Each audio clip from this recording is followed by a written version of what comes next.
అదే మరి పంచాయతీ రాజ్ శాఖ మంత్రివర్యులు, అదే మరిగా ఒక మంచి మిత్రుడు శ్రీ పవన్ కళ్యాణ్ గారు, సహచర మంత్రివర్గ సభ్యులు, వేదికపై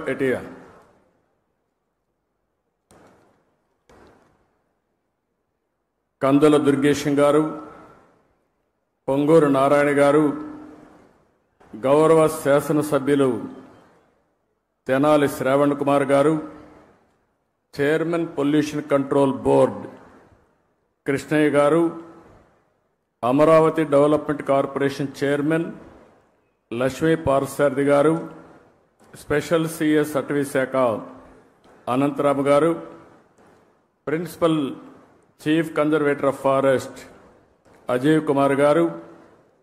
ఇప్పుడే మీరు చూస్తున్నారు, మొన్నటి వరకు మనం రామయ్య గారిని చూశాం, మొన్నే ఆయన చనిపోయాడు. ఈరోజు నల్లమల అడవుల పరిరక్షణ కోసం జీవితాన్ని అంకితం చేసినటువంటి అంకారావు గారు మనస్ఫూర్తిగా మనందరికీ ఒక స్ఫూర్తి. అలాంటి వ్యక్తి ఇక్కడ ఉన్నాడు. ఇంకొక పక్క chairman environment management corporation Dinesh Reddy గారు, 10వ తరగతి అమ్మాయి, చాలా బాగా చేసింది, మనందరి దగ్గర ప్రతిజ్ఞ చేయించింది కుమారి లావణ్య. నేను ఇప్పుడే అడిగాను అమ్మాయిని, ఏంటమ్మా ఏం చదువుతున్నావు? 10th క్లాస్ అనింది. 10th క్లాస్ అయినాక ఏం చేస్తావని అడిగాను. ఇంటర్మీడియట్లో బైపీసీ అనింది. అంటే డాక్టర్ అవుతావా అంటే తప్పకుండా డాక్టర్ అయి పేద ప్రజలకు సేవ చేస్తానని ఘంటాపదంగా చెప్పింది. ఒక యాస్పిరేషన్తో చదువుకుంటున్నటువంటి విద్యార్థిని.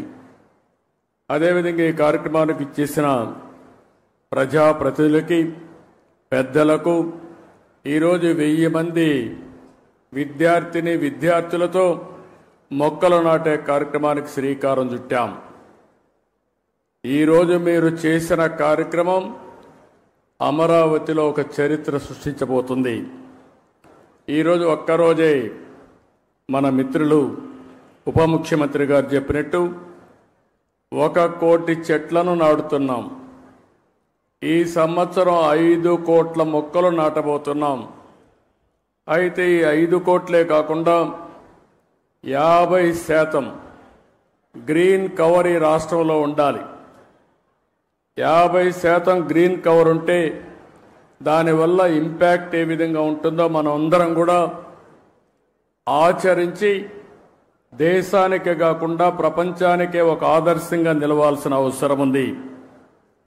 1972 నుంచి జూన్ 5వ తారీఖున ప్రపంచ పర్యావరణ దినోత్సవాన్ని ఐక్యరాజ్య సమితి ఆధ్వర్యంలో మనం జరుపుకుంటున్నాం. దీనికి కారణం మీరు చూస్తే ఈ సంవత్సరం ఒక థీమ్ ఇస్తారు, ఎండ్ ప్లాస్టిక్ పొల్యూషన్. ప్లాస్టిక్ పొల్యూషన్ని పూర్తిగా దీన్ని కంట్రోల్ చేయాలి. దీనికి ఏ విధంగా రీసైకిల్లో ఇవన్నీ ఉపయోగించాలి అనే విషయంలో అవగాహన పెంచడానికి తీసుకున్నాం. మన రాష్ట్రానికి మనం ఒక్కసారి వస్తే 37,421 చదరపు కిలోమీటర్ల అడవులు ఉన్నాయి. ఇది మొత్తం విస్తీర్ణంలో 22.96%. ఈరోజు మన రాష్ట్రానికి ఒక పెద్ద అడ్వాంటేజ్ ఏంటంటే అడవుల్లో చెట్లు ఉండడమే కాకుండా రాయలసీమలో నల్లమలై ఫారెస్ట్ ఉంది. అదే రాయలసీమలో హార్టికల్చర్ పెద్ద ఎత్తున అభివృద్ధి అవుతా ఉంది. ఎప్పుడైతే హార్టికల్చర్ బాగా అభివృద్ధి అయ్యే కొందికి ప్లెయిన్ ఏరియాలో కూడా చెట్లు వస్తున్నాయి. దీనివల్ల గ్రీన్ కవర్ పెద్ద ఎత్తున పెరిగింది. దీనికి ఉదాహరణగా మీరు చూస్తే ఈరోజు రాష్ట్రంలో 30.05% గ్రీన్ కవర్ ఉండే రాష్ట్రం మంది. దీన్ని 50% తీసుకుపోవాలనేది మనందరి లక్ష్యం. ఒకప్పుడు నేను 2 ఏళ్ళు 3 ఏళ్ళు చెట్లు కూడా ఉండేటివి, పెద్ద చెట్లు నాటేవాళ్ళం. ఒకప్పుడు కాంగ్రెస్ పరిపాలనలో మీరు ఒకసారి చూస్తే చెట్లు నాటడం అంటే వాళ్ళకి అవగాహన ఉండేది కాదు. ఫోటో కోసం చెట్టు నాటి ఫోటో అయిపోతానే చెట్టు ఎక్కడుందో కనపడేది కాదు. తర్వాత ఇటీవల గవర్నమెంట్ వచ్చింది. వాళ్ళకి చెట్లు అంటే తెలియని గవర్నమెంట్ అది. చెట్టు వల్ల ఉపయోగం తెలియదు, చెట్లు నరకడం తప్ప చెట్లు పెట్టనే గవర్నమెంట్ అది. ఆ రోజు మనం అందరం మాట్లాడుకున్నాం, ఎక్కడన్నా ముఖ్యమంత్రి హెలికాప్టర్లో పోతా ఉంటే కింద నుండే చెట్లన్నీ ఎగిరిపోతాయి. ఈరోజు నేను వస్తున్నా, మా ఉప ముఖ్యమంత్రి వస్తున్నాడు, ఎక్కడైనా ఒక్క చెట్టు నరుకుతున్నావా తమ్ముళ్ళు చెల్లెమ్మలు మీరే చెప్పమని మిమ్మల్ని అందరూ అడుగుతున్నా. చెట్లు పెంచడం బాధ్యత, చెట్లు నరకడం దుర్మార్గం. కొన్ని దేశాల్లో అయితే శాశ్వతంగా జైల్లో పెడతారు చెట్లు నరికితే. చెట్టు నరకాలంటే కూడా ప్రభుత్వ పర్మిషన్ ఇస్తే తప్ప చెట్టు నరకడానికి వీలు లేదు. చెట్టు నరికితే మనిషిని చంపినటువంటి నేరంగా చిత్రీకరించి వాళ్ళపైన యాక్షన్ తీసుకునే పరిస్థితి వస్తుంది. అందుకే నేను మిమ్మల్ని ఒకటే కోరుతున్నాం, 4-5 సంవత్సరాల్లో మన రాష్ట్రం కనీసం 37% గ్రీన్ కవర్ కావాల్సిన అవసరం ఉంది. దీనికి హార్టికల్చర్ డెవలప్ చేస్తాం. ఇప్పుడే పవన్ కళ్యాణ్ గారు చెప్పారు చాలా స్పష్టంగా. ఎప్పుడు కూడా నాకు ఒకసారి అనిపిస్తుంది, ఇవన్నీ మనం అనుకోవడం, ఇవన్నీ కానీ ఆచరించగలిగితే నేను ఒక మాట అడుగుతున్నా ఇక్కడ ఉండే వాళ్ళందరినీ, మీ లైఫ్లో 10 చెట్ల కంటే ఎక్కువ పెట్టి మేము పెంచుతున్నామని వాళ్ళు చేలిపైకెత్తండి. 10 చెట్ల కంటే ఎక్కువ. ఓకే, అందరూ ఆక్సిజన్ తీసుకుంటున్నారా లేదా? గాలి పీలుస్తున్నారా లేదా? మిగిలిన వాళ్ళకి గాలి పీల్చే అర్హత ఉందా? ఇప్పుడు ఏం చేస్తారో చెప్పండి. చెట్లు పెడతారా లేదా? చెట్లు పెట్టే బాధ్యత మీద అవునా కాదా? అవునంటే చేలిపైకెత్తండి. ఇదే నేను కోరుకుంటున్నా. ఒక అవేర్నెస్ రావాల్సిన అవసరం ఉంది. ఈరోజు మీరు ఒక్కసారి చూస్తే ప్రపంచానికి ఒక పెద్ద సవాల్ గ్లోబల్ వార్మింగ్. అంటే వాతావరణం ఉష్ణోగ్రతలు పెరుగుతున్నాయి. దీనివల్ల మీరు చూస్తే వర్షాలు తగ్గిపోతున్నాయి, భూగర్భ జలాలు ఇంకిపోతున్నాయి, సాగు ప్రమాదంలో పడతా ఉంది. తాగునీరు లేకుండా ఎక్కడికక్కడ ఫ్లోరైడ్ కంటెంట్ పెరిగిపోయి అనారోగ్యం పాలవుతున్నాం. దేవుడు అన్ని విధాలా బాగా పుట్టిస్తే ఈ నీరు దాగి వికలాంగులుగా తయారయ్యే పరిస్థితికి వచ్చాం. అందుకే ఇప్పుడే అంకారావు గారి స్టోరీ విన్నాం. మనమందరం చిన్నప్పుడు చదువుకునే వాళ్ళం, నేను కూడా చదువుకున్నాం. ఆ రోజు మీరు చూస్తే ఆ కథ ఒకసారి చూస్తే ఒక వృద్ధుడు చెట్టు పెడతా ఉంటాడు. రాజు అక్కడికి వస్తాడు. ఆ వృద్ధుడికి వయసు అయిపోయింది. అతన్ని చూసి అడుగుతాడు ఆసక్తిగా, నీ వయసు అయిపోయింది, ఇప్పుడు చెట్టు పెడుతున్నావు, ఈ చెట్టు ఫలాలను తింటావా అని అడుగుతాడు. అప్పుడు ఆ వృద్ధుడు చెప్తాడు, మహారాజా పక్కన చెట్టు ఉంది చూడు, మా పూర్వీకులు పెట్టారు, దాని ఫలాలు నేను అనుభవిస్తున్నా, నేను పెట్టే ఈ చెట్ల ఫలితాల్ని నా పూర్వీకులు మా పిల్లలు అనుభవిస్తారని ఆ వృద్ధుడు చెప్పాడంటే అది విజ్ఞతని మీ అందరికీ తెలియజేస్తున్నా. ఆ విజ్ఞతతో మనందరం ప్రవర్తించాల్సిన అవసరం ఉంది. స్వార్థంతో బ్రతకడం కాదు. అలాంటివన్నీ కూడా మనం ఒక్కసారి ఆలోచించుకుని ఆ తాత చెప్పే కథే మనకు ఒక ఆదర్శం. ఇప్పుడు అంకారావు చేసిన పని మనందరికీ ఒక ఆదర్శం అని చెప్పి మీ అందరికీ తెలియజేస్తున్నా. నాకు ఒకసారి ఎప్పుడూ నాకు గుర్తుండేవాడు, ట్రీ మ్యాన్గా గుర్తింపయ్యాడు. ఆ రోజు పద్మశ్రీ వనజీవి రామయ్య నా దగ్గరికి ఎప్పుడూ వచ్చేవాడు. ఎప్పుడు వచ్చినా ఒక చెట్టు తీసుకొచ్చేవాడు. ఊరూరు తిరిగేవాడు. అందరికీ విత్తనాలు పంచేవాడు. సంవత్సరం వచ్చి నాకు రిపోర్ట్ చేసేవాడు.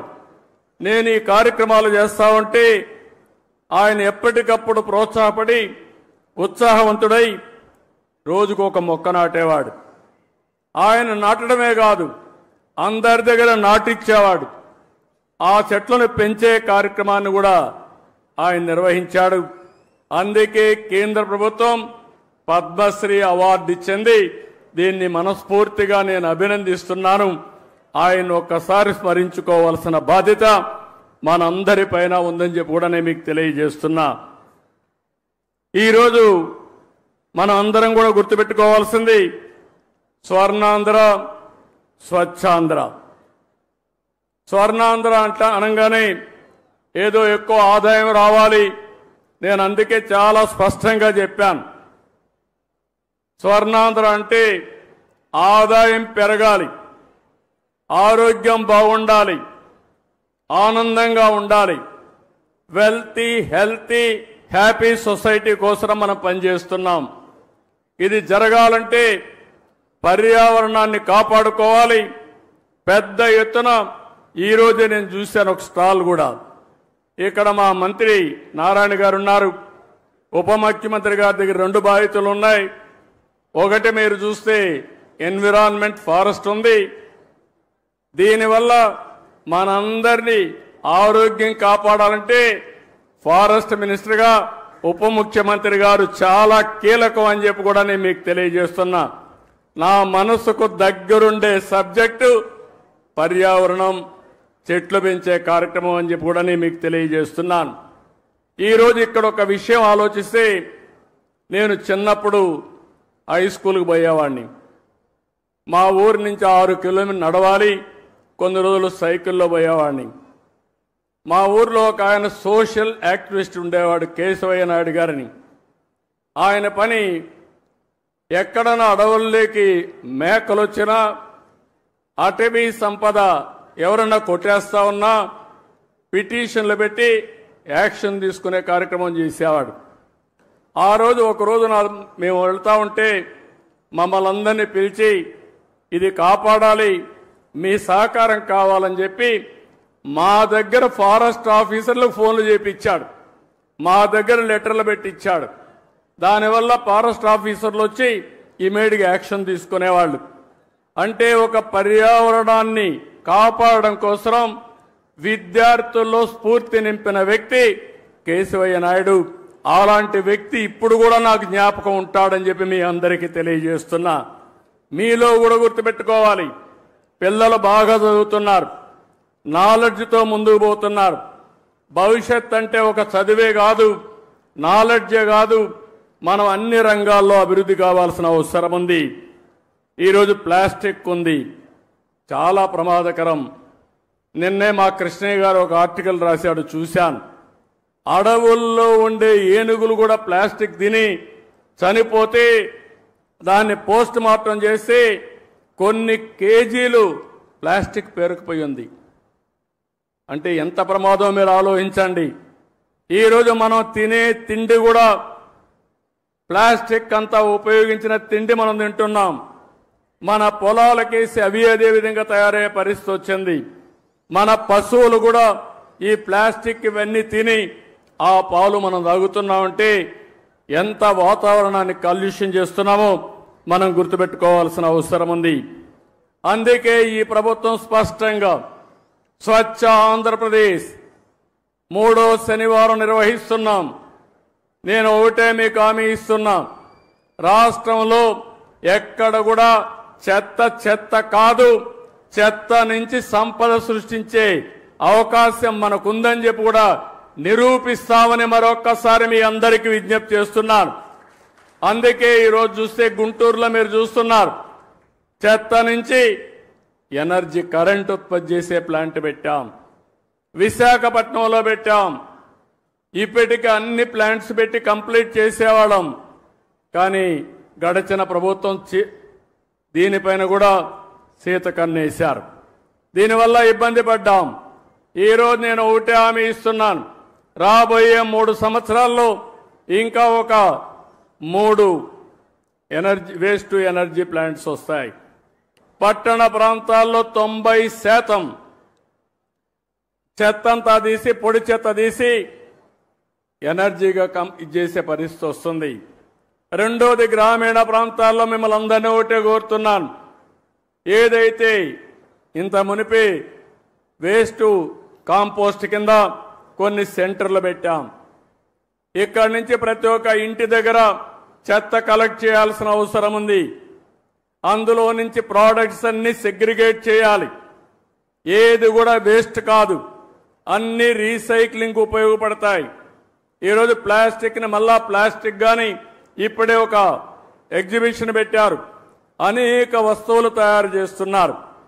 ఒక పక్క మన వరి నుంచి కూడా ఏదైతే వేస్ట్ ఉందో గడ్డితో కూడా కరెంట్ ఉత్పత్తి చేయడం, లేకుంటే బయోఫ్యూయల్ తయారు చేయడం అవకాశాలు ఉన్నాయి. ఈ విధంగా ఏదైనా పెంకులుంటే, సీసం ఉంటే మళ్ళా రీసైక్లింగ్ ఉపయోగించుకుంటాం. ఈవన్ మన కార్లకు ఉపయోగపడే వేస్ట్ ఏదైనా ఉంటే అలాంటి వేస్ట్ కూడా ఇంజన్లు కానీ అవన్నీ రీసైక్లింగ్ ఉపయోగపడే పరిస్థితి వస్తుంది. దీన్నే సర్క్యులర్ ఎకానమీ అని పిలుస్తున్నాం. రాబోయే 1 సంవత్సరంలో ఇవన్నీ కూడా డెమాన్స్ట్రేట్ చేసి ఆంధ్రప్రదేశ్ రాష్ట్రంలో ఏది వేస్ట్ కాదు, వేస్ట్ నుంచి సంపద సృష్టించే మార్గానికి అవసరమైన ఇన్సెంటివ్స్ ఇచ్చే బాధ్యత ఈ ప్రభుత్వాన్ని అని చెప్పి మరొక్కసారి మీ అందరికీ తెలియజేస్తున్నా. ఎందుకు నేను ఈ మాట వాడుతున్నానంటే, ఇది ఎవ్వరికి అనుకుంటూనే ఉన్నాం, శ్రద్ధ పెట్టడం లేదు, ప్రభుత్వాలు పాలసీలు తేవడం లేదు, మీరు కూడా పట్టించుకోకుండా మన అనారోగ్యానికి మనమే కారణం అవుతున్నాం. ఈరోజు ఈ యొక్క రీసైక్లింగ్ సర్క్యులర్ ఎకానమీకి ఇప్పటికే 87 మున్సిపాలిటీల్లో 157 ఆర్ఆర్ సెంటర్లు కూడా ఏర్పాటు చేశాం. ఇదే కార్యక్రమానికి రాబోయే రోజుల్లో 17 కార్పొరేషన్లు వచ్చే జూలై 5 నాటికి, ఇప్పటికైతే అక్టోబర్ 2కు 17 కార్పొరేషన్లు వస్తున్నాయి. వచ్చే ఏడాది జూన్ 5కి మొత్తం రాష్ట్రాన్ని సింగిల్ యూజ్డ్ ప్లాస్టిక్ రహితంగా మారుస్తాం. ఇలాంటి కార్యక్రమాలతో ముందుకు పోతున్నాం. ఇంకోటి కూడా మీ అందరికీ విజ్ఞప్తి చేస్తున్నాం. ఈరోజు మనందరం కూడా ఒక ఆలోచన చేయాలి. ఇంట్లో పొడి చెత్త వస్తుంది, తడి చెత్త వస్తుంది. పొడి చెత్త మీరంతా కూడా వేరు చేసి అవసరమైతే తడి చెత్తని మీ ఇంట్లోనే కాంపోస్ట్గా తయారు చేసుకుని మీరు రూఫ్ టాప్ గార్డెన్ కానీ, ఇంట్లో కిచెన్ గార్డెన్ కానీ ఇవన్నీ పెట్టుకొని మీరే కావాల్సినటువంటి కూరగాయలు పండించుకునే అవకాశం వస్తుంది. ఇది కూడా ప్రతి ఒక్కరూ చేయాల్సిన అవసరం ఉంది. పొడి చెత్త కలెక్ట్ చేసుకుని రీసైక్లింగ్ పంపిస్తాం. దీనికి కూడా కొన్ని సెంటర్లు కూడా ఏర్పాటు చేస్తున్నాం. ఎక్కడికక్కడ ఆ సెంటర్లు చేసి ఎక్కడ కూడా రోడ్డు మీద ఏ వేస్ట్ కనపడకుండా పూర్తి చేసే బాధ్యత ప్రభుత్వం తీసుకుంటాం. ఈరోజు ఒక ఉదాహరణ మీరు చూస్తే ఈ విషయంలో అందరం కూడా అప్రమత్తంగా ఉండాల్సిన అవసరం ఉంది. ఈరోజు చికెన్ ఉంది, ఎముకలున్నాయి, ఇలాంటి వేస్ట్ అంతా కూడా ఎక్కడంటే అక్కడ వేసి ఇవన్నీ తీసుకుపోయి ఏది చేపలు పెంచుతున్నారో వాటికి ఆహారంగా వేస్తున్నారు. దీనివల్ల చాలా వరకు నష్టం జరుగుతూ ఉంది. చేపలు కూడా అనారోగ్యం పాలవుతున్నాయి, పెరిగిన కలుషితమైన వాతావరణాలు పెరుగుతున్నాయి. దీనివల్ల మనకు నష్టం వస్తూ ఉంది. అందుకే కొన్ని అయితే దీన్ని ప్రాపర్గా సర్క్యులర్ ఎకానమీ పంపిస్తే రీసైకిల్ చేసి మంచి ప్రోటీన్గా తయారు చేసే అవకాశం వస్తుంది. ఇలాంటివన్నీ కూడా చేపల నుంచి వచ్చే వేస్ట్ కానీ, చికెన్ నుంచి వచ్చే వేస్ట్ కానీ, మన ఇంట్లో నుంచి వచ్చే వేస్ట్ కానీ ఇవన్నీ కూడా సర్క్యులర్ ఎకానమీ ద్వారా పూర్తిగా మళ్ళా రీసైక్లింగ్ ఉపయోగిస్తామని చెప్పి కూడా నేను మీకు తెలియజేస్తున్నా. ఇంకో పక్క నేను మిమ్మల్ని అందరినీ ఒకటే కోరుతున్నాను. ఉప ముఖ్యమంత్రి గారు ఒకటి చెప్పారు, నేను ఆయన్ని వాచ్ చేస్తున్నాను. మంచి మిత్రుడైన ఇటీవల కాలంలో మేమందరం కలిసి పనిచేశాం. ఫస్ట్ టైం మీరు చూస్తే తెలుగుదేశం జనసేన బీజేపీ కలిసి పోటీ చేస్తే బంపర్ హిట్ అయింది. సక్సెస్ రేట్ 94% గెలిచాం. ఇది ఒక చరిత్ర. అది నిన్నటికి 1 ఇయర్ అయింది. నిన్న 1 ఇయర్తో ఎప్పుడు కూడా జూన్ 4వ తారీఖు ఆంధ్ర రాష్ట్రం విధ్వంసం నుంచి ఏదైతే రాష్ట్ర పునర్నిర్మాణం వైపు ప్రయాణం ప్రారంభించాం. ఒక సంవత్సరంలో అనేక కార్యక్రమాలు మనం చేసుకొని ముందుకు పోతున్నాం. ఈరోజు వినూత్నమైన కార్యక్రమాలకి శ్రీకారం చుట్టాం. ఒకటి మీరు చూస్తే సర్క్యులర్ ఎకానమీ, 2 మీరు చూస్తే ఎక్కడికక్కడ చెట్లు పెట్టే కార్యక్రమం. ఈరోజు మనం డిప్యూటీ సీఎం గారు చెప్పినట్టు నేను ఒకటే ఆశిస్తున్నాను, అన్ని ఫారెస్ట్ ఏరియాల్లో నేను ఇప్పుడే కాదు ఇంత మునిపే అనేక కార్యక్రమాలు చేశాను. ఇప్పుడే అంకారావు గారు ఒక మాట అన్నాడు, చదువుకుంటూ ఆ రోజుల్లో ఇంకుడు గుంతల మాట విన్నాడు, చెట్లు పెట్టే కార్యక్రమం విన్నాడు, ఇంకో పక్క వనము మనం అనే కార్యక్రమం విన్నాడు, వన సంరక్షణ సమితులు పెట్టాం. ఇలాంటి అనేక వినూత్నమైన కార్యక్రమాలతో రిడ్జ్ టు వ్యాలీ కాన్సెప్ట్ పెట్టాం. ఫారెస్ట్ ఏరియా చుట్టూరంతా కూడా కంటోర్ ట్రెంచెస్ కొట్టాం. అదే మరి ఫారెస్ట్ లో చెక్ డ్యాములు కట్టాం. ఫారెస్ట్ లో ఎక్కడికక్కడ ఇంకుడు గుంతలు పెట్టి అక్కడ పడిన నీళ్ళని అక్కడనే భూగర్భ జలాలుగా మార్చాం. ఇంకో పక్క ఫారెస్ట్ ఏరియాలో మూలికలతో గార్డెన్స్ పెట్టే కార్యక్రమానికి శ్రీకారం చుట్టాం. ఇలాంటి అనేక కార్యక్రమాలతో మనం ముందుకు పోయాం. ఈరోజు ఆ స్ఫూర్తిని మళ్ళా తీసుకొద్దాం. ఈరోజు నల్లమలై ఫారెస్ట్ ఉంది. ఔషధ మొక్కలకు నల్లమలై ఫారెస్ట్ ఒక బ్రహ్మాండమైన కేంద్రం. ప్రపంచంలో ఎక్కడా లేనటువంటి రెడ్ శాండ్లు ఉండే ఏరియా నల్లమలై ఫారెస్ట్. ఒక్క రెడ్ శాండ్లే కాదు, ఈరోజు ఆ ప్రాంతంలో అనేక మూలికలు ఉన్నాయి. ఈ మూలికలను పరిరక్షించుకోకుండా అనేక ఇబ్బందులు పడుతున్నాం. ఈరోజు ఫారెస్ట్ ఏరియాల్లో ఏవైతే ఫైర్ ఉందో ఇది చాలా ప్రమాదకరం. ఏది తెలిసి తెలియనటువంటి జ్ఞానంతో ఏదో తగలబెడితే ఫ్రెష్గా గడ్డి వస్తుందని అనవసరమైన కార్యక్రమాలు చేసే పరిస్థితికి వచ్చారు. అయితే ఈరోజు మనం ఇంకొక పక్కన చూస్తే ఒకప్పుడు అడవుల్లోకి మేకలు కానీ గొర్రెలు పోయేటివి. ఇప్పుడు అడవులకు పోకుండా ఇంటి దగ్గరే పెంచుకునే అవకాశాలు వచ్చాయి. దీన్ని మనం ప్రోత్సహించగలిగితే ఎవరైతే ఈ పశువుల వల్ల ముఖ్యంగా గొర్రెల వల్ల మేకల వల్ల ఆదాయం పొందుతున్నారో వాళ్ళకు పూర్తిగా ఇంటి దగ్గరనే పెంచుకునే అవకాశం వస్తుంది. ఒకప్పుడు ఆవులంటే నేరుగా అడవులకు తీసుకుపోయేవాళ్ళం. ఇప్పుడు ఆవులన్నీ ఇంటి దగ్గరనే పెంచుకునే పరిస్థితి వచ్చింది. పాడి పరిశ్రమ పెరిగిందని చెప్పి కూడా నేను మీకు తెలియజేస్తున్నా. ఇలాంటి విధానాలతో మనం ముందుకు పోదాం. ఇంకో పక్క ఒక వినూత్నమైన కార్యక్రమానికి ఈరోజు శ్రీకారం చుట్టారు. మన వాళ్ళు అందరికి కూడా రాఖీలు కట్టడం. రేపటి నుంచి మా చెల్లెమ్మలకు విజ్ఞప్తి చేస్తున్నా, ఏ అన్నయ్యకు రాఖీ కట్టాలన్నా ఆయన మూల నక్షత్రం తెలుసుకోండి, దానికి సూటబుల్ విత్తనాలు ఇస్తాం. మీరు శుభం కోరుకుంటున్నారు, ఇప్పుడు బెస్ట్ విషెస్ ఇస్తున్నారు. కానీ భవిష్యత్తులో ఆయన భవిష్యత్తు బాగుండాలంటే నక్షత్రం, ఆ నక్షత్రానికి ఏ చెట్టు సూటబులో ఆ విత్తనాలతో అతనికి రాఖీ కట్టాల్సిందిగా మిమ్మల్ని అందరినీ కోరుతున్నా. ఈ సంవత్సరమే ఈ ఉద్యమానికి శ్రీకారం చుట్టాలి. ఈ రాఖీ పండుగ నుంచే ప్రారంభించాలి. ఎవరు కూడా అందరూ రాఖీలు తయారు చేసే వాళ్ళందరికీ విజ్ఞప్తి చేస్తున్నా, నక్షత్రం, చెట్టు పేరు, విత్తనం పేరు, ఈ రెండే ఉంటాయి. ఇది మీరు నచ్చిన వ్యక్తికి మీరు కట్టేటప్పుడు ఆయన నక్షత్రం కనుక్కొని దాన్నే కొనండి, అదే కట్టండి. దీనివల్ల రాష్ట్రం మొత్తం చెట్లు పెంచడానికి ప్రత్యక్షంగా పరోక్షంగా మీరు కృషి చేసినట్టు అవుతుందని చెప్పి నేను మీకు తెలియజేస్తున్నా.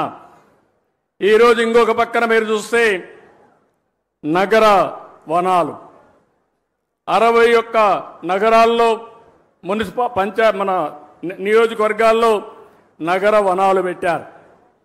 ఈ నగర వనాలు 175 నియోజకవర్గంలో పెడతాం. అదే మరి అన్ని నక్షత్రాలకు సంబంధించిన చెట్లు కూడా పెట్టమని చెప్పి అడిగాను. ఇప్పుడే ఫారెస్ట్ డిపార్ట్మెంట్ దానికి ముందుకు వచ్చారు. రాబోయే రోజుల్లో ప్రతి ఒక్క నగర వనాల్లో నక్షత్రానికి అనుకూలమైన చెట్లన్నీ ఉంటాయి.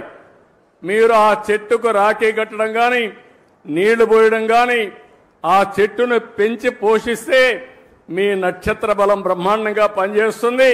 మీరు ముందుకు పోవాల్సిందిగానే మిమ్మల్ని కోరుతున్నా. ఎప్పుడు కూడా అన్ని రిలీజియన్స్ కూడా హిందూయిజం కానీ లేకపోతే ముస్లిం ఇది కానీ ఇస్లాం కానీ క్రిస్టియానిటీ కానీ అందరూ కూడా నేచర్ని ప్రేమించమన్నారు తప్ప నేచర్ని ద్వేషించమని ఎవరు చెప్పలేదు. ఈ విషయం కూడా మీరు గుర్తుపెట్టుకోవాల్సిన అవసరం ఉంది. ఈరోజు ఇంకొక పక్కన అమరావతి, ఈరోజు ఒక మంచి కార్యక్రమానికి శ్రీకారం చుట్టాం. అమరావతి రాబోయే రోజుల్లో భావితరాల భవిష్యత్తుకు ఒక దిక్చూతిగా తయారవుతుంది. దేవతల రాజధాని అమరావతి, ప్రజా రాజధాని అమరావతి. ఆ అమరావతిలో మనందరం ఉండడం మనందరి అదృష్టమని మరొక్కసారి మీ అందరికీ విజ్ఞప్తి చేస్తున్నా. ఈ అమరావతి భవిష్యత్తులో ఒక బ్రహ్మాండమైన సిటీగా తయారవుతుంది. అందులో కూడా మీరు చూస్తే బ్లూ సిటీగా, గ్రీన్ సిటీగా, ఒక సుందరమైన నగరంగా ఈ అమరావతిని ఏర్పాటు చేస్తామని మీ అందరికీ విజ్ఞప్తి చేస్తున్నాను. ఈరోజు ఇక్కడ చెట్లు పెట్టాం. ఈ చెట్లయితే 16 రకాల చెట్లు ఈరోజు ఇక్కడ పెట్టడం జరిగింది. మియావాకి జపాన్ గార్డెన్ ఇది. అది 3 సంవత్సరాలు మనం మెయింటైన్ చేస్తే తర్వాత మెయింటెనెన్స్ అవసరం లేదు, ఆటోమేటిక్గా పెరుగుతుంది, బ్రహ్మాండంగా గ్రీనరీ వస్తుంది. ఇది ప్రపంచానికి ఒక ఆదర్శం. అలాంటి మియావాకి గార్డెన్లు ఇక్కడ పెడతాం. ఇది కాకుండా ఇదే సిటీలో కొన్ని దేశాల గార్డెన్స్ కూడా పెడతాం. ఒక పక్కన మీరు చూస్తే చైనీస్ గార్డెన్ కానీ, కొరియా గార్డెన్ కానీ, జపాన్ గార్డెన్ కానీ, ఇలాంటి వివిధ దేశాల్లో మంచి గార్డెన్స్ ఉంటే అవన్నీ తీసుకొచ్చి ఇక్కడ అభివృద్ధి చేసే పరిస్థితి తీసుకొస్తాం. దీనివల్ల చాలా వరకు ఉపయోగం వస్తుంది. పర్యాటక రంగం పెరిగే అవకాశం వస్తుంది. ఇంకొక విషయం మీ అందరికీ విజ్ఞప్తి చేస్తున్నాను. ఒకప్పుడు కరెంటు లేని పరిస్థితి, ఈరోజు మనం ఇంటి దగ్గరనే కరెంటు ఉత్పత్తి చేసుకునే పరిస్థితి. దీనివల్ల పర్యావరణం పరిరక్షించబడుతుంది. నేను అందుకనే ఒక పాలసీ కూడా కేంద్రం తీసుకొస్తే దాన్ని అమలు చేస్తున్నాం.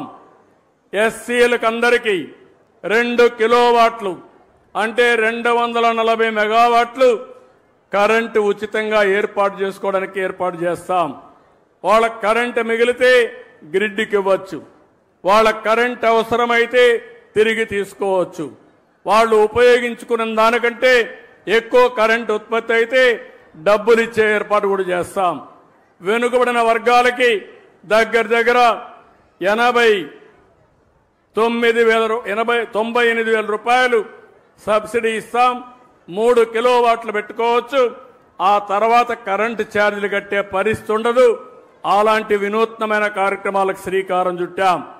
అదే మరి రైతులందరికీ విజ్ఞప్తి చేస్తున్నా, కుసుమ్ కింద మీరు ఎవరైనా సరే మీ బోర్వెల్స్ కరెంటు కావాలంటే ఫ్రీగా సోలార్ పంప్ సెట్లు పెట్టిస్తాం. మీరు వాడుకోండి, మిగిలిన కరెంటు మీ ఇంటికి వాడుకోండి. ఇంకా కరెంటు మిగిలితే మీ వాహనాల్ని ఈవీఎం కింద కన్వర్ట్ చేసుకునే అవకాశం కూడా మీకుంటుంది. అంటే మీ పంటలు పండించుకోవచ్చు, అదే మరిగా మీ ఇండ్లకు కరెంటు వాడుకోవచ్చు, మీ వాహనాలకి ఉచితంగా కరెంటు వాడుకోవచ్చు, ఛార్జ్ చేసుకోవచ్చు. దానివల్ల ఒక్క పైసా ఖర్చు కాకుండా మీరు ముందుకు పోయే అవకాశం ఉంటుంది. కరెంటు విషయంలో ఈ ప్రభుత్వానికి చాలా స్పష్టత ఉంది. గ్రీన్ ఎనర్జీ రావాలి, థర్మల్ ఎనర్జీ పోవాలి, పొల్యూషన్ పూర్తిగా కంట్రోల్ చేయాలి. తద్వారా జీవితంలో ఎప్పుడు కూడా మీరు గుర్తుపెట్టుకోవాలి, ఎక్కడైతే ఆక్సిజన్ ఎక్కువ ఉంటుందో, ఎక్కడైతే మంచి గాలి ఉంటుందో అక్కడ ఆరోగ్యం బాగుంటుంది. ఆరోగ్యం బాగుండాలంటే అది మన చేతుల్లో ఉంది. పర్యావరణాన్ని కాపాడుకుని చెట్లు గాని పెద్ద ఎత్తున పెంచితే మన ఆరోగ్యం బాగుంటుంది. ఈ విషయం కూడా మీరు గుర్తుపెట్టుకోవాల్సిన అవసరం ఉంది. ఇది కాకుండా రేపు 21వ తారీఖున ప్రధానమంత్రి నరేంద్ర మోడీ గారి ఆధ్వర్యంలో విశాఖపట్నం కేంద్రంగా ఇంటర్నేషనల్ యోగా డే ప్రారంభిస్తున్నాం. మీ అందరూ ఒకటి గుర్తుపెట్టుకోవాలి, ఇక్కడ అడుగుతున్నా, విశాఖపట్నంలో 21న ఇంటర్నేషనల్ యోగా డే ఉందని తెలిసిన వాళ్ళు ఉంటే చేలు పైకెత్తండి. తెలిసిన వాళ్ళు ఓకే చేలు దించండి. తెలియని వాళ్ళు ఉంటే చెప్పండి. ఎవరో లేరు అంటున్నారు. ఓకే, ఎంతమంది యోగా ప్రాక్టీస్ చేస్తున్నారో చెప్పండి. చాలా తక్కువ. అవసరం లేదనుకున్న చేలు పైకెత్తండి. యోగా నాకు అవసరం లేదనే వాళ్ళు ఎవరో లేరు. కానీ కొంతమంది చేయడం లేదు. కొన్ని లక్ష్యాలను పెట్టుకున్నాం. రాష్ట్రం మొత్తం ఆ రోజున 1,00,000 కేంద్రాల్లో యోగా ప్రాక్టీస్ చేసి గిన్నిస్ రికార్డ్ బ్రేక్ చేయాలని ఒక లక్ష్యాన్ని పెట్టుకున్నాం. విశాఖపట్నం కేంద్రంగా ఒకే సైట్లో 5 లక్షల మంది యోగా చేయాలని అక్కడ నేనుంటా, మిత్రుడు పవన్ కళ్యాణ్ గారు ఉంటారు, ప్రధానమంత్రి నరేంద్ర మోడీ గారు ఉంటారు. ఇంకో పక్కన 2 కోట్ల మంది 1,00,000 ప్లేసెస్ లో యోగా ప్రాక్టీస్ చేయబోతున్నారు. ఇది ప్రపంచ రికార్డు. ఎక్కడా ఎప్పుడూ జరగని విధంగా 2 కోట్ల మంది మన రాష్ట్రం నుంచి ఇంకా ఇతర రాష్ట్రాల్లో నుంచి కూడా చేస్తున్నారు. ఇది కాకుండా ఇంకొక పక్కన మీరు ఆలోచిస్తే మొత్తం దగ్గర 25 లక్షల మంది యోగా సర్టిఫికెట్స్ తీసుకుంటున్నారు. కనీసం 3 రోజులు ప్రాక్టీస్ చేసి యోగా సర్టిఫికెట్ ఇస్తారు. అదే సమయంలో ఆయుష్ ద్వారా యోగాని ప్రతి ఒక్క ఇంటికి చేర్చడానికి ఆఫ్లైన్ ఆన్లైన్ అంటే ఫిజికల్గా ట్రైనింగ్ ఇవ్వడం, ఓసారి ఆన్లైన్ ద్వారా ట్రైనింగ్ ఇవ్వడానికి కార్యక్రమాలు చేపడుతున్నాం. యోగా అనేది మన జీవితంలో భాగం కావాలి. యోగా ద్వారా మీ ఆరోగ్యాన్ని పెంచుకునే పరిస్థితి వస్తుంది. ఇప్పుడు నేను చెప్పిన అన్ని కార్యక్రమాలు మీరు కానీ కనెక్ట్ చేసుకుంటే మీ జీవితంలో చాలా వెసులుబాటు వస్తుంది. ఒక పక్క గ్రీన్ కవర్ పెంచడం, ఒక పక్క గ్రీన్ ఎనర్జీకి ముందుకు పోవడం, ఇంకో పక్క సర్క్యులర్ ఎకానమీతో అనుసంధానం చేసుకోవడం, ఇంకో పక్క యోగా ప్రాక్టీస్ చేయగలిగితే అదే నిజమైన స్వచ్ఛ ఆంధ్రప్రదేశ్, స్వర్ణ ఆంధ్రప్రదేశ్ అని చెప్పి నేను మీకు తెలియజేసుకుంటూ ఈరోజు దీనికి మేమందరం కూడా ఏమేం చేయాలో చేస్తాం. మీరు కూడా సహకరించాలి. ఆ విధంగా పిల్లల్లో ముఖ్యంగా కోరుతున్నా, నాకు అనిపిస్తుంది మన రాష్ట్రంలో ఉండే పిల్లల్లో ఉండే తెలివితేటలు వేరేది ఇక్కడెక్కడా కనపడవు. అది మన అదృష్టంగా నేను భావిస్తున్నా. నేను ఒకటే చెప్తున్నా, మీ అందరికీ ప్రపంచంలో ఏ అవకాశాలు ఉన్నాయో, ఎలాంటి మార్పులు వస్తాయో ముందే చెప్పే బాధ్యత నాది. దాన్ని ఆచరించి ప్రపంచాన్ని జయించే బాధ్యత ఈ పిల్లలపైన ఉందని చెప్పి మరొక్కసారి విజ్ఞప్తి చేస్తూ ఈరోజు ఈ కార్యక్రమానికి వచ్చిన మిమ్మల్ని అందరినీ పేరు పేరున మనస్ఫూర్తిగా అభినందిస్తూ మళ్ళా పర్యావరణ దినోత్సవం నెక్స్ట్ ఇయర్కి మళ్ళా కలుస్తాం. ఆ మధ్యలో కార్యక్రమాలన్నీ చేపడతాం. ఈ ఒక్క సంవత్సరంలో చేసినటువంటి కార్యక్రమాలని, దాని ఫలితాలని మళ్ళీ రాబోయే సంవత్సరం సమీక్షించుకుంటూ ముందుకు పోతామని చెప్పి తెలియజేసుకుంటూ అందరికీ నమస్కారాలు. జై హింద్, జై జన్మభూమి.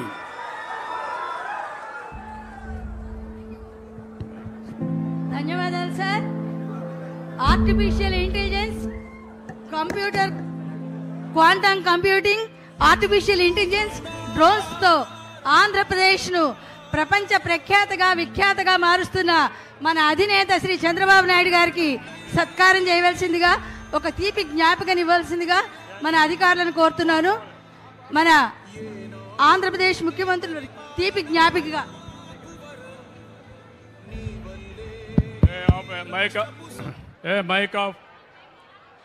ఇప్పుడు ఇక్కడ అందరూ ఉన్నారు.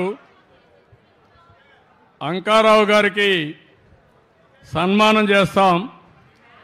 నేను మా యొక్క ఇక్కడ అనంతరాములు గారు ఉన్నారు, మా ప్రిన్సిపల్ కన్జర్వేటర్ ఆఫ్ ఫారెస్ట్ ఉన్నాడు. ఇదే మరిగా ఏదైతే ఫారెస్ట్ సర్వీస్ ఒకటి ఉంది, ఐఎఫ్ఓ ఐఎఫ్ఎస్ ఇండియన్ ఫారెస్ట్ సర్వీస్ ఉంది. కానీ అంకారావుకి ఐఎఫ్ఎస్ లేదు. కానీ నిజమైన ఐఎఫ్ఎస్ ఆఫీసర్ కంటే ఎక్కువ పనిచేసిన వ్యక్తి, అడవుల్ని పరిరక్షించిన వ్యక్తి, పరిరక్షిస్తున్న వ్యక్తి అంకారావు. ఒప్పుకుంటారా అని మిమ్మల్ని అడుగుతున్నా. అందుకే అంకారావుని రాష్ట్ర ప్రభుత్వ సలహాదారుగా ఫారెస్ట్ పర్యావరణ కోసం నియామకం చేస్తున్నాం. అంటే ఈ రోజు నుంచి ఆర్డర్ ఇష్యూ చేస్తాం. ఆయన నల్లమలై ఫారెస్ట్ కాపాడతాడు, ఆయన ఆలోచనలన్నీ అమలు చేస్తాడు, మేమిచ్చే స్ఫూర్తిని కూడా తీసుకుంటాడు. డిప్యూటీ సీఎం గారు ఇచ్చే ఆదేశాలు తీసుకుని నల్లమలై ఫారెస్ట్ కాపాడమే కాకుండా రాష్ట్రం మొత్తం ఈ చెట్లు నీ ఆశలు ఏవైతే ఉన్నాయో, ఇంతవరకు నువ్వు మాటల్లో చెప్పావు, నువ్వు సింగిల్గా పోరాడావు. ఇప్పుడు ప్రభుత్వం పూర్తిగా సహకరిస్తుంది. చేసి నిరూపించుకునే బాధ్యత అంకారావు నీ పైన పెడుతున్నా, చేయాలని మరొక్కసారి నీకు విజ్ఞప్తి చేస్తున్నా. Okay, that's good. ధన్యవాదాలు సార్. ఇప్పుడు గౌరవ ముఖ్యమంత్రి వర్యులు నారా చంద్రబాబు నాయుడు గారికి సత్కారం చేయవలసిందిగా మన అధికారులను ఒక తీపి జ్ఞాపిక సత్కారం. Sir, artificial intelligence, quantum computing, డ్రోన్లు,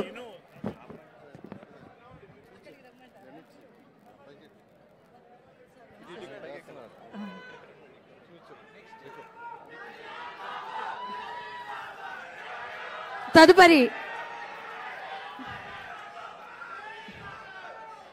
చంద్రబాబు నాయుడు గారికి నవ్యాంధ్ర, దివ్యాంధ్ర, భవ్యాంధ్ర, స్వచ్ఛ, సంతోష, హరిత యోగాంధ్రగా విలసిల్లాలని కోరుకుంటూ వారికి ఒక పచ్చని మొక్కని తీపి జ్ఞాపికగా అందిస్తున్నారు మన నిర్వాహకులు, ఫారెస్ట్ అధికారులు.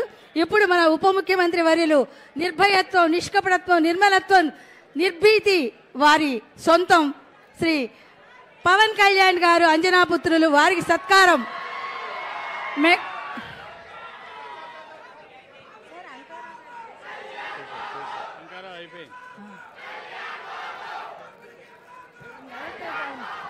ధన్యవాదాలండి. మీ రాక ఈ వేదికకు వేదికకు బంగారు కానుక. మీరు ఎప్పుడు ఇలాగే రావాలి, ఇదే మా కోరిక. కలిమి బలిమి చెలిమి కూరిమి ఓరిమితో మేలిమిలా ఆంధ్రప్రదేశ్ కలకల మిలమిలా తలతలలాడాలి.